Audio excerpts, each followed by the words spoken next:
رمضان أقبل فالقلوب مريضة والنور أمسى خافتا بكياني. السلام عليكم يا البنات، واش راكم؟ ان شاء الله راكم تكونوا بخير وعلى خير مهنيين وصحتكم ان شاء الله لاباس.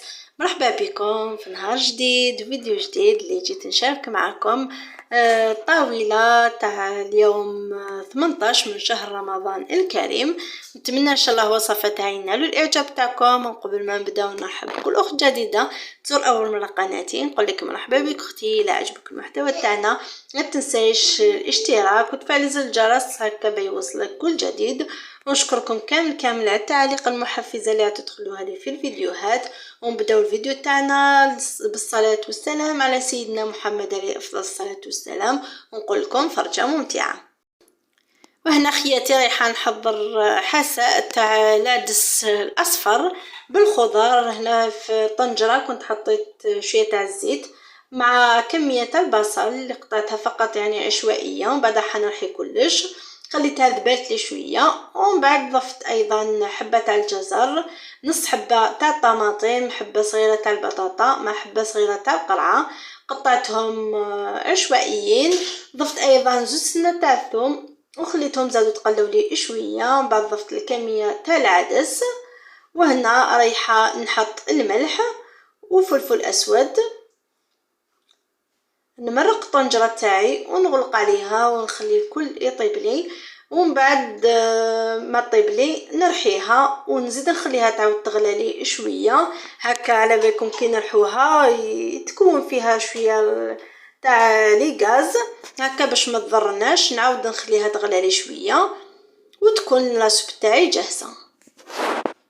من جهه اخرى جست باش نحضر عجين زيتون مرقه بيضاء. هنا في الطنجره حطيت الزيت مع كميه تاع السمن ولا تاع الزبده، وحطيت ايضا الاطراف تاع اللحم. انا عندي هنا لحم البقر، كما تقدروا ايضا نفس الوصفه تستعملوه بالدجاج.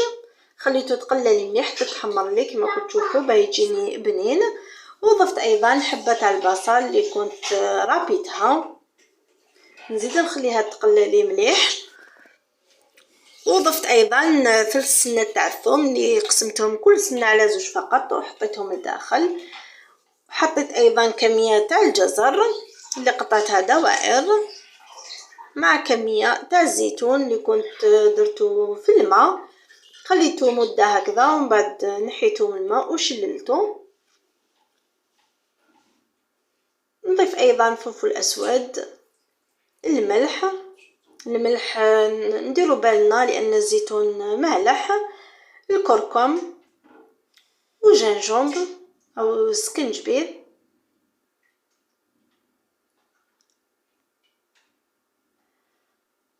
رايحه نمرق الطنجره تاعي بلا ما نساو القاع تاع الرند مع عرف تاع القرفه، عود صغير تاع القرفه. رايحه نمرق الطنجره تاعي ونغلق عليها نخليهم حتى يطيبوا لي. والوقت اللي راه يطيب لي جست باش نحضر طبيخه تاع الفول. شيخي شرا الفول تشهاه، قلت نديره له طبيخه. هو يبغيه يا اما طبيخه ولا بالطعام، لكن بكا مع رمضان على بالي يجي ثقيل باش ياكلو، قلت نديره له طبيخه. هنايا في طنجره حطيت الزيت كميه لاباس بيها مع الكميه تاع الفول اللي كنت قشرتها كما راكم تشوفوا. انا طري درته بقشورو، نتوما الا كان يابس ديروا برك الحبه تاع الداخل في الصوه خليته تقلى عليه. ومن بعد ضفت كميه تاع الجلبانه مع الثوم. عندي ايضا شويه لابوري طوماط، عندي فلفل احمر، انا كان عندي هنا فلفل احمر المدروس كما تقدروا تستعملوا بابريكا، ملح وشويه فلفل اسود. ضفت ايضا كميه تاع النعناع مع حشيش شوربه ولا حشيش مقطفه، زدت خليتهم تقلاو لي. وضفت الكميه تاع القرنون اللي كنت نقيته وحكيت له القارص باش ما يكحلنش ما يتاكسدناش. ورايحه نمرق الطنجره تاعي ونغلق عليها ونخليهم حتى يطيب لي. ومن بعد نضيف حبيبات فقط تاع الرز، نخليهم يكملوا يتشربوا لي لاصوص، رايح يجينا بنين. هاد الطريقة كانت تستعملها امي، ربي يحفظها ان شاء الله ويحفظكم كامل امهاتكم، تجي بزاف بنينه طبيخه. نخليها طيب، وهنا جست باش نحضر الحشو تاع المملحات ولا الفطائر. هنايا في مقلاة حطيت حبة تاع البصل، قطعتها رقيقة خليتها تقلات لي، ضفت ايضا الفلفل خليته ثاني ذبل لي، ومن بعد ضفت الكمية تاع اللحم المفروم،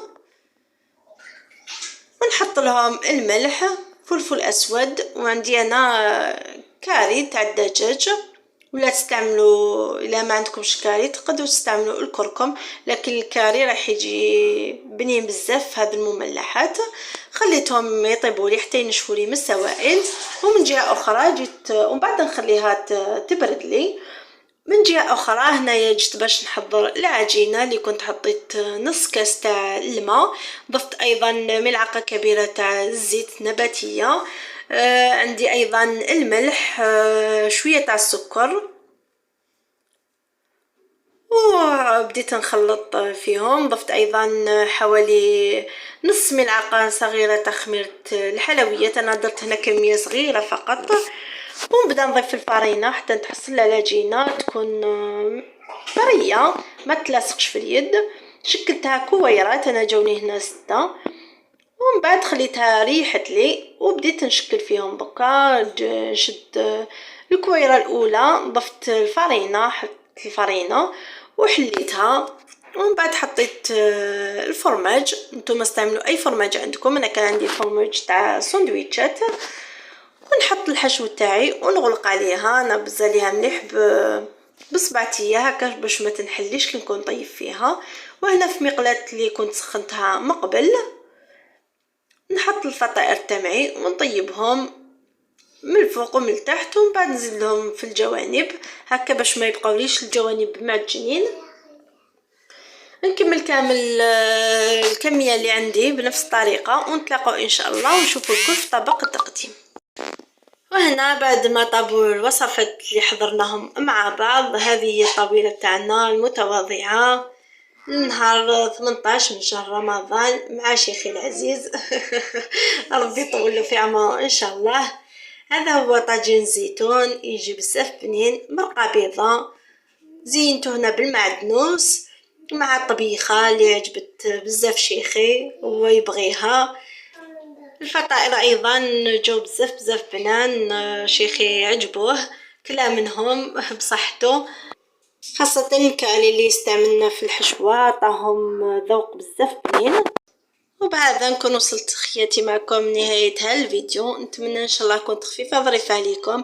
نلقاكم في فيديوهات جاية ان شاء الله مع وصفات جديدة. تهلاو بزاف في روحكم، والسلام عليكم ورحمة الله تعالى وبركاته.